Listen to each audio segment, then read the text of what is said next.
Hi, my name is Os, and it's been a while. Gonna try and start this decade off right by looking back at the past decade and listing off what I believe to be the best films of the past decade. For this list, I tried to weigh both my personal enjoyment of the films while also considering how they define the decade in my placement. Each film has a very specific reason for being where it is, which I'll discuss in this video. There's also a lot of films that were absolutely incredible, and I'd love to still talk about them at length. But since we'd probably be here for hours, here's just a quick rundown of some honorable mentions that didn't make the list. Amour by Michael Haneke, Prisoners by Denis Villeneuve, Spring Breakers by Harmony Korine, Anomalisa by Duke Johnson and Charlie Kaufman, Once Upon a Time in Hollywood by Quentin Tarantino, and one that barely didn't make it, being The Grand Budapest Hotel by Wes Anderson. Alright, let's get into the list. At number 10 is Inside Llewyn Davis by Joel and Ethan Coen. The Coen brothers are pretty well known to any film buff, and for good reason. While admittedly this decade saw the Coen brothers making a lot of films that weren't as heavily acclaimed as their earlier work, there was still a lot of genius to be found in this film. Inside Llewyn Davis is almost a completely circular film about folk singer Llewyn Davis as he performs, writes, and attempts to promote his music in Greenwich Village, 1961. There's a lot to be said about this film thematically, and in a lot of ways it's a huge statement about the music industry both in 1961 and even today. Llewyn Davis, played by Oscar Isaac, serves as a representation of staying true to your art form and artistic integrity, even if the payout is less than ideal. That's not to say that this film was a heavy-handed message declaring that the music industry is a bunch of sellouts, or music used to be better and folk music is way more truthful. Instead, the film is far too smart for an easy way out like that. Without giving too much away, the entire film is a character study of a stubborn artist as he mostly meanders around and oftentimes shoots himself in his own foot in his pursuit of becoming an artist. Beyond this, there really isn't any concrete plot, or at least in a traditional narrative sense. In Joel Coen's own words, the film doesn't really have a plot, and that's why we threw in a cat. Of course, any viewer of the film will know that this is being somewhat untrue, as the cat is certainly not meaningless and fairly symbolic, but it's overall very refreshing to a film that isn't constantly obsessed with advancing a narrative forward. The film is constantly switching from very meaningful and intriguing dialogue to beautiful music sections and even odd surreal sections like the incredible car ride scenes with John Goodman. On top of all this, the film is shrouded in this very interesting color scheme that's quite bleak and gray, but simultaneously manages to make all of the whites and lighter colors glowing very radiantly, giving off this almost angelic look. And finally, of course, the soundtrack is great, which probably goes without saying in a film that's purely about music. I might be slightly biased as a huge fan of folk music, but in general, there's a lot to be enjoyed, or at least appreciated in this film. Number 9 is Shutter Island by Martin Scorsese. There is no way we were getting through a top 10 list without at least one Scorsese film, and this is probably my favorite of his within the decade.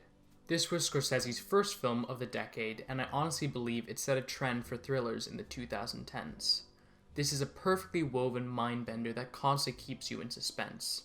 As this video isn't an analysis by any means, and since this film is heavily reliant on twists and turns, I won't be giving really anything away about the bulk of the plot and what makes it so special.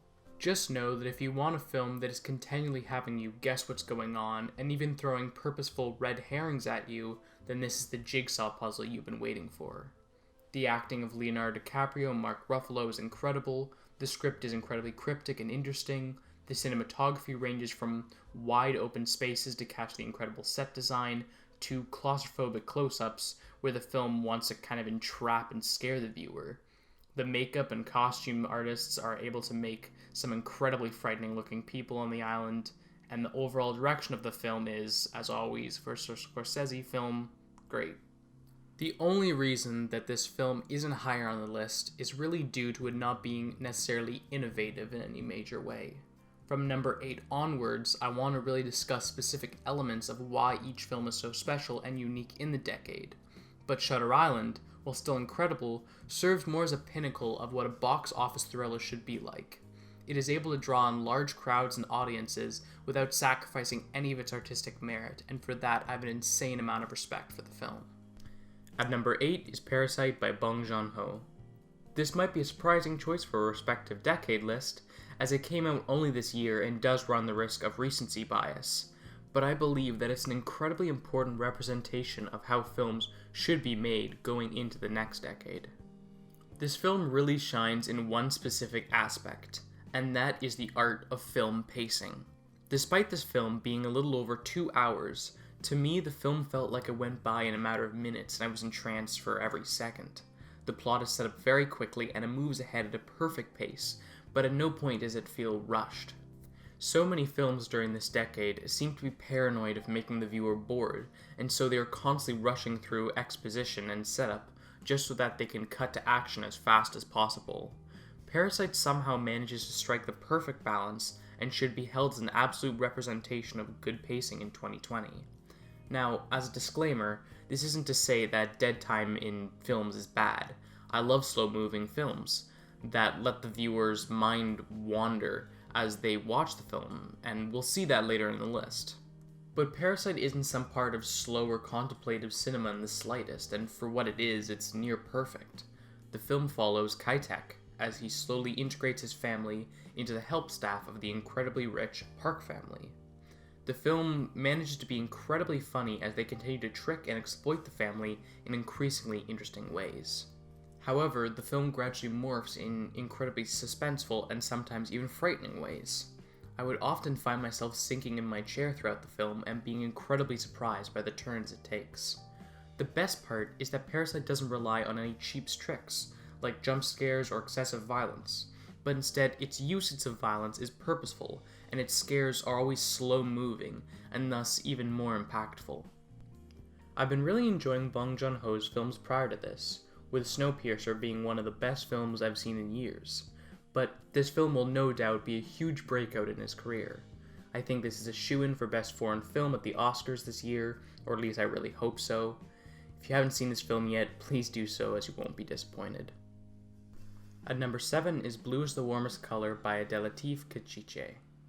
Blue is the Warmest Color was an integral part of shaping LGBTQ cinema in the 2010s in its display of sexuality and its attempt to normalize and break stigmas about lesbian couples. Clocking in at an intense 3-hour length, we were able to fully relate and empathize with characters Adele and Emma, while also getting a very good sense of their personalities. While the direction and writing of this film is great, it's truly led by actresses Léa Seydoux and Adele, and would be really nothing without them.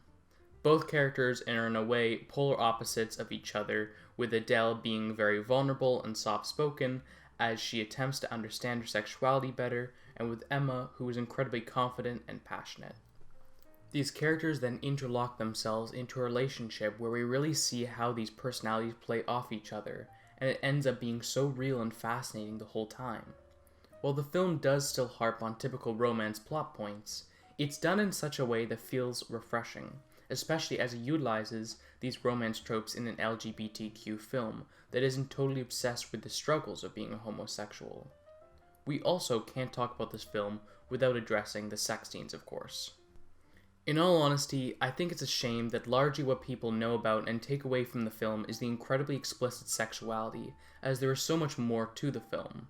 However, I think in a lot of ways, the purpose of these scenes is to display these sex acts as a very normal part of a relationship, and to try to separate lesbian sex from the purely pornographic and fetishized view people have of it.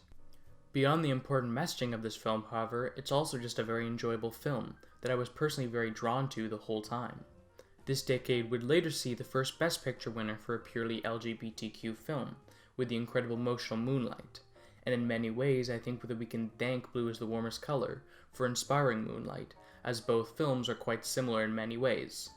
And no, I'm not just talking about the fact that both use the color blue as a form of symbolism, though it does seem like more than a coincidence. Despite all this, it's important to address the accusations against the director, as he was accused of being very grueling to the workers on set and was also accused of sexual harassment later on.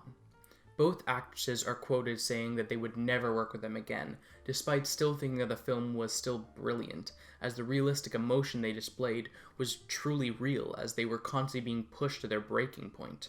He would redo small scenes almost 100 times to create absolute realism. One sex scene took 10 days to complete, for example, and all actors were quoted saying the directing style was often borderline abusive. The process of the film is very, very unique in a way. He asked me to spend 1 year with him. For example, if I wanted to go somewhere, I had to ask him before. I had to tell him everything about my life, and it was interesting. In a lot of ways, it reminds me of the Kubrick Shining method and how the emotion displayed blends reality and fiction. But this isn't to excuse the behavior of the director at all. When it comes to art, however, it's often important to separate the artist from the piece, and in this case, I think we can fully still appreciate the film for everything it does so well. At number 6 is Shame by Steve McQueen. Shame is a film that is in complete juxtaposition to Blue is the Warmest Color, as it portrays sex in a dark and even sometimes scary way. This is done to both show the agony of sexual addiction and as a window into the likely depraved mind of lead character Brandon. Usually when we see sex in films, it's all very sexy and, it's filmed in that sort of way, whereas this sort of, how, you can show sex without it having this sexiness element to it. And it just seemed like, it was a topic that was there. It's like, kind of like Steve has called it, the elephant in the room that nobody's sort of talking about. So all of us felt like it was important and an interesting thing to investigate. Slowly. Before we go any further into the bulk of the plot, however, it's important to talk about the director itself. It would be pretty impossible to talk about this decade without mentioning Steve McQueen's incredible breakout into feature-length films. Just prior to the decade, he created Hunger, which I really enjoyed. Also within the decade, he would see his incredible film 12 Years a Slave win Best Picture at the Oscars. This was evidently an incredible year for him, as he immediately broke into the scene with high critical acclaim. But I think in a lot of ways this film here, Shame, was overshadowed by 12 Years a Slave, and it's actually personally my favorite of his. Now, McQueen isn't necessarily revolutionary by any means. He certainly follows a lot of movie standards, but it's his use of these movie conventions and combination with long unbroken takes, incredible framing, and a lot of these fast tracking shots that makes it so special. Shame has all 3 of these characteristics and way more. First of all, this film is bolstered with the performance of Michael Fassbender, who is heavily featured in McQueen's film. Fassbender is amazing in this film, as he's able to play a character who is simultaneously cocky and confident, while also being incredibly troubled. This is seen through his facial expressions, inflection in his voice, and darting of the eyes, which creates this very believable performance. Plus, he's aided with the always great Carey Mulligan, who plays his sister. The entire film is incredibly emotional, and it's dealing with a very unrepresented issue, and for all of these reasons, it definitely deserves this spot on the list. Number 5 is The Lobster by Yorgos Lanthimos. The Lobster is an incredibly important film, especially in our modern times. On the surface, it displays itself as purposefully lifeless, through simplistic and monotone speech, and a color scale that looks grey and bleak, without any of the vibrant whites I spoke about for Inside Llewyn Davis. The film is an incredible representation of what a dark comedy should be, as you may find yourself laughing even when you feel like you should be guilty for laughing, or have your laugh cut short by an incredibly dramatic and shocking moment. I hope that in the future, any films marketing themselves as a dark comedy takes some inspiration from this film, or simply Yorgos Lanthimos' work in general. I have an ongoing film analysis about The Lobster on this channel where I go into great detail about how the film mirrors the current romantic climate with dating apps and hookup culture. So if you want to know more about the film, definitely go there. At number 4 is Black Swan by Darren Aronofsky. Black Swan manages to constantly float on the edge of horror and beauty, perfection and ugliness, reality and fantasy. Coming out in 2010, Black Swan welcomed in the new decade with a thriller that deals just as much with frightening the viewer as it does exposing mental illness issues and the dangers of perfectionism. It's rampant with symbolism that manages to be plainly stated to the viewer without being shoehorned into the film. This is a trait that I find in a lot of Darren Aronofsky's films, but in this film in particular, I think his style is truly at its peak. Aronofsky's films have always been exceptional at making bleak portraits of characters' lives on the brinks of insanity or complete collapse, while working under very specific topics such as mathematics and pie, drug addiction in Requiem for a Dream, or wrestling in The Wrestler. And now, in Black Swan, he takes the challenge of trying to make ballet scare the shit out of you, and it does a good job at that. Natalie Portman got the Oscar for this film, and for very good reasons. Not only is her transformation throughout the film incredibly believable, but she really went all out to make sure the film would happen. She not only trained for a year as a dancer, but she paid for all of it herself. She also lost 20 pounds to look more like a ballerina, and due to how tight the budget was, after a dance scene where she dislocated her rib and the production team didn't have enough money to hire a medic, she told the team to get rid of her trailer to hire a medic instead. The pain and dedication is quite clear in this film, and really coincides with the dedication and perfectionism of the main character Nina. The entire final scene, where the production company debuts Swan Lake, is one of my favorite scenes in cinema all year, as it manages to keep you at an elevated level of stress while also mesmerizing you with its choreography. Sound and visuals also play a large role in the film. Faint sounds will enter in and disappear, making you wonder if you even heard in the first place, and surrealist visuals are often present for only a few seconds, making us wonder what's real and what's not. You honestly feel like you yourself are going a bit mad along with the main character, and it's this that makes the film so entrancing to watch. Everyone on camera and off camera for production worked to insane lengths to get this film done, and to the perfect level that it reaches. For that, I think this film deserves to be revered this highly within the decade. At number 3, and the only Oscar Best Picture winner on this list, is Birdman, or The Unexpected Virtue of Ignorance by Alejandro González Iñárritu. When I say this, I say it in the most flattering way possible. Birdman is the Michael Bay film equivalent of high-end art cinema. Now, when I say this, I'm not expressing this to say that Birdman seems like a mass-produced film that is intended to entrance art critics. Instead, I'm more harping on Bay's usage of fast action and explosions. In many ways, Birdman is a constant bombardment of connections, meaning, and completely unbridled emotion. If there's one thing you'll know about Birdman, even if you haven't seen it, is its usage of editing, as in, there really isn't any apparent visual editing at all.